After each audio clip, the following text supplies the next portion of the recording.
country was going through a famine. So what did the people do? They were desperate.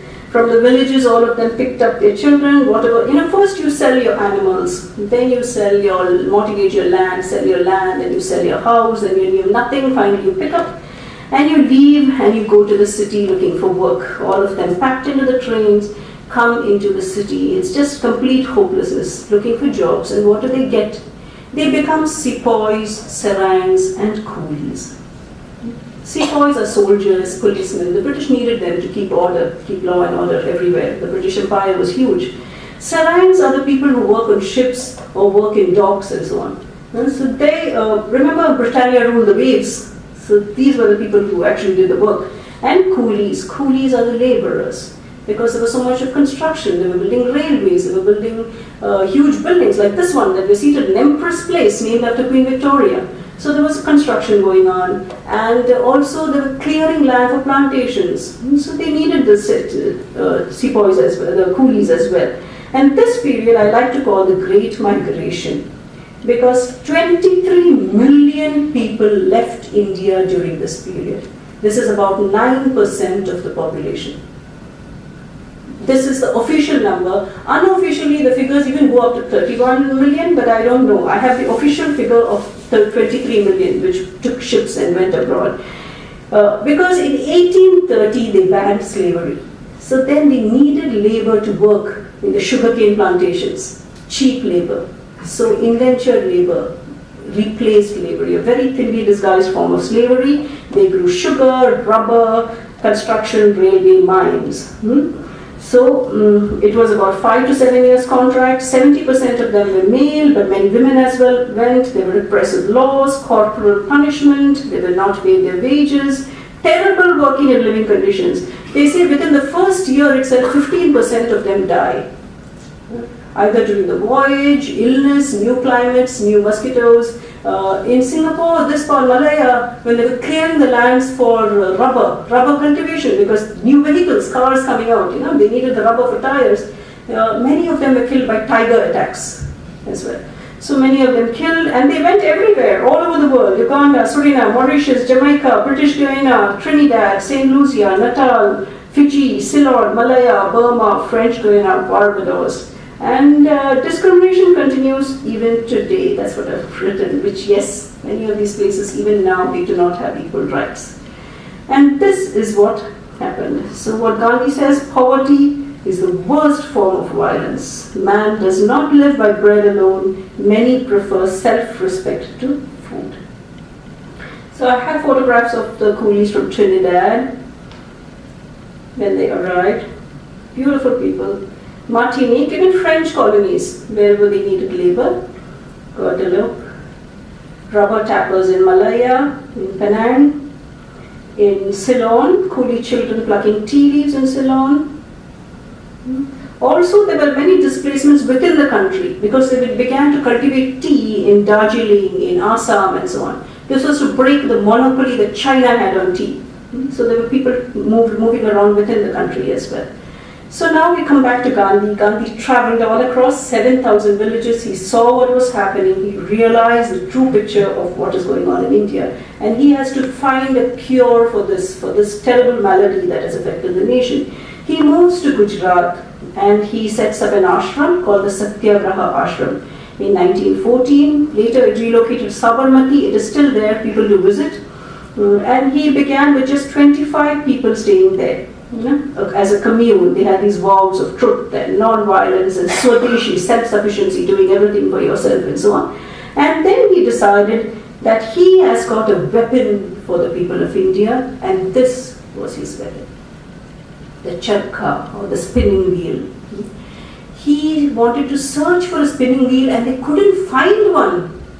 Can you imagine a country that clothed the world did not have spinning wheels? And then they began to search in the villages, and finally it's a lady named Gangaben Majumdar in somewhere in a village, in an attic, she found an old one. She brought it to him and they began to make more and more spinning wheels modeled on that and began to distribute it everywhere. Everyone had to spin. That was important to him. At first they even struggled to get the raw cotton. He had to persuade the farmers to begin growing cotton again so that they can spin the cotton.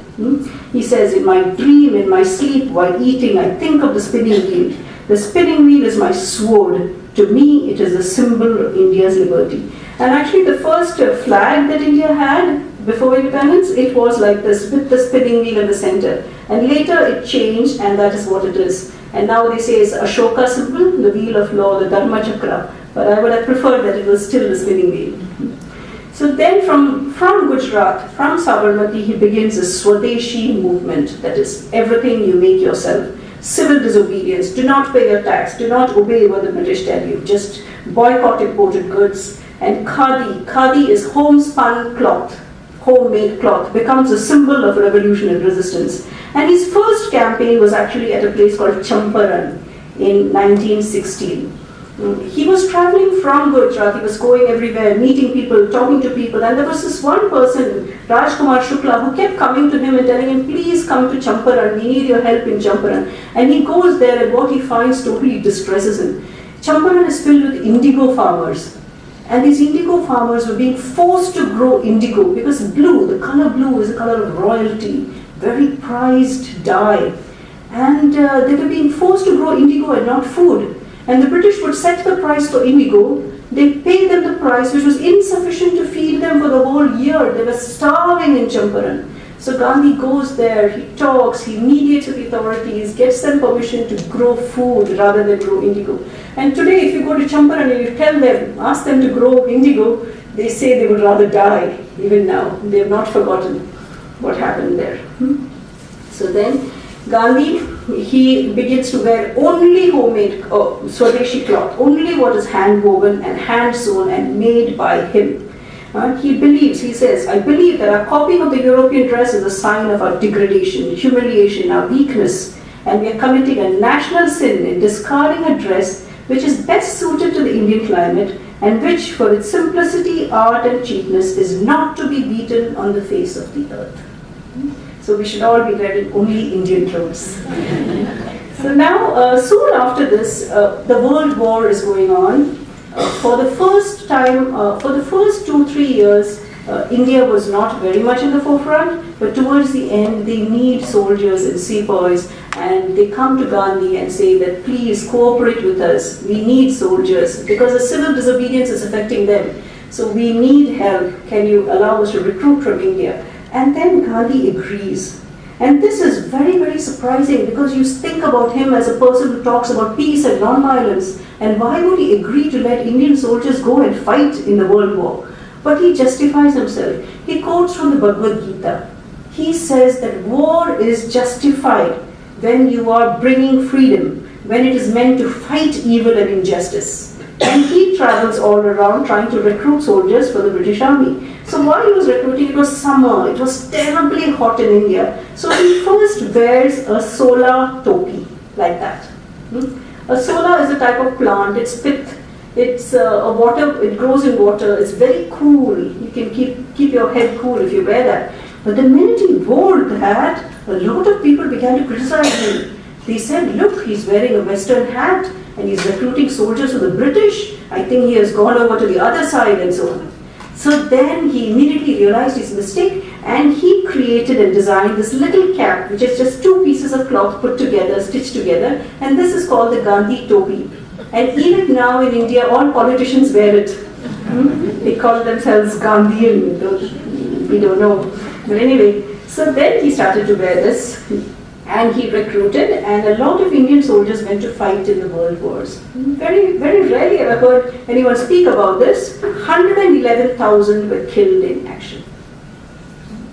So then here you have Maharaja Bhupinder Singh of Patiala in the Belgian war front. You have Indian forces on the march in France.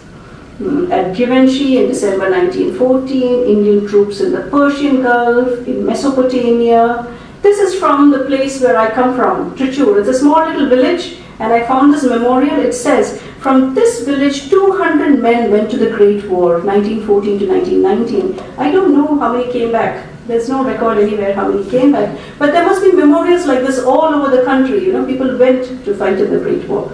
Now, after the World War was over, India expected that yes, we helped the British, they won, now they will give us independence. But it didn't happen.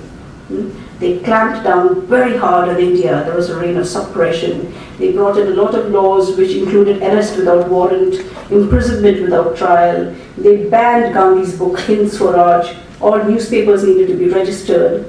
So then Gandhi declared as first all India Satyagraha campaign on the 6th of April. He said that everyone should mourn, they should fast, pray, all schools and shops were closed. There were peaceful marches everywhere, and Gandhi and thousands of people were arrested on that day for marching in public.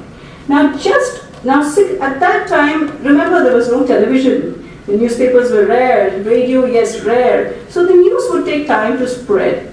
And what happened on 6th April, just a week later, on 13th April, a crowd gathered in a place called Jallianwala Bagh in Punjab. It was Baisakhi. Baisakhi is a celebration, it is a new year. So it was a peaceful crowd. There were women, there were children, they had all gone to the temple and then they gathered there. There was even a man reciting poetry and so on, but they were breaking the law. You're not supposed to gather in public. So there was this British general named General Dyer. He brought in his soldiers and he ordered them to line up and to begin shooting.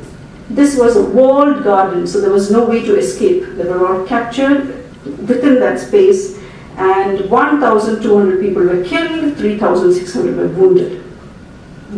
This was an atrocious thing. He just ordered his soldiers to fire into the crowd, fire into the thickest part of the crowd, and they just kept shooting till they finished all the ammunition.